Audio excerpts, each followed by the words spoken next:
Hey, what's up everyone? Just got a quick video today. Just a couple mods for the HB Toys ZP1001. First one will be increasing the steering angle, and then we'll look at the suspension.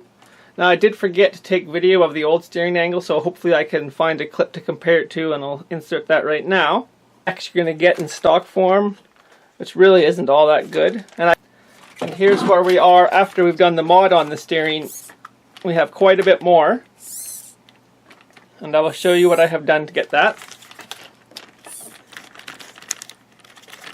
Hopefully you can see the notch that I've cut out.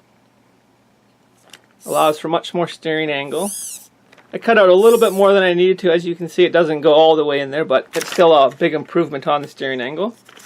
There is one other thing you can do to get a tiny bit more steering that was mentioned to me by Franca RC. I'll put a link to his channel up here somewhere. Anyways, let me just take off this wheel and I'll show you what that is.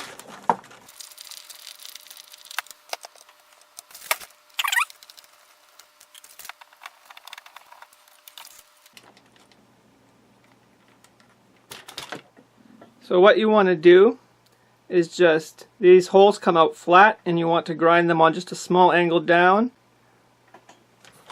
That just helps the pins in the drive shaft here go on a bit more of an angle.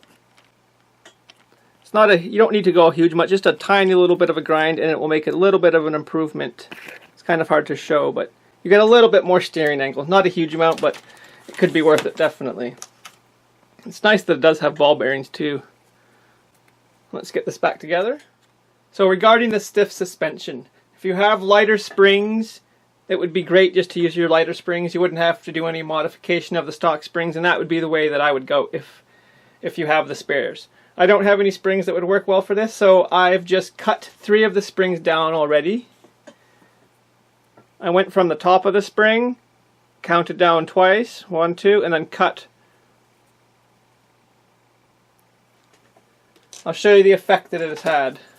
So this is the only stock spring. I've cut the other 3 of them. And if I put that wheel up there, you can see not all the wheels want to properly touch the ground. It's a little rocky. This spring basically doesn't even compress. As you can, it might compress maybe a millimeter or 2, but hardly at all. However, if I move this over there on the spring I did do, it's sitting on all the wheels now. As you can see, there is some compression there. So even though these are still oilless shocks, cutting down the spring is a real big helpful. You actually get some suspension movement then. So let's just go ahead and cut that last spring down, and then these couple mods will be done.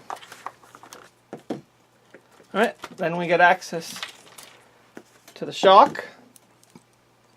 And we just want to take it apart so we can get the spring off.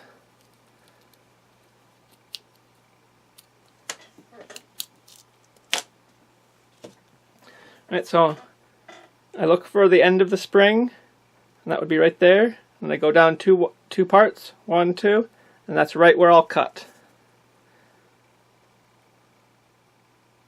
You want to make sure you have some safety glasses on when you're cutting springs in case something flies in your eye.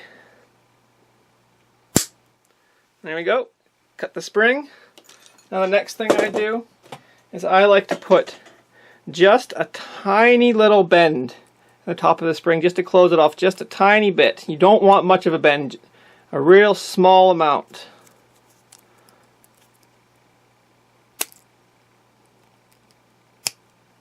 It's going to be a bit tricky as the pliers like to slip off the spring. Almost got enough. There we go. Let's see if I can show you how little of a bend I put on that. It's just bent inwards, just a tiny bit. Now cutting up a spring for suspension usually isn't the best thing, because it means when you put it on the shock body, it'll want to go to the side. You can see like that. However, these springs are short enough that when it's all put together, it's not really going to catch on there. I will show you when I get this back together. Let me just grab the piece that I dropped for it.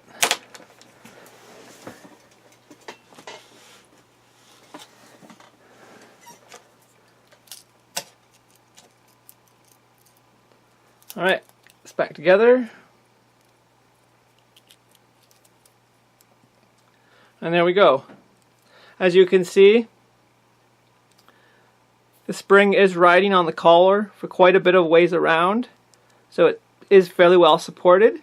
It is bent to one way a bit, as you can see there. However, the spring is not actually catching on the shock body, so that should work out okay. So now we just have to get this back installed on the rig.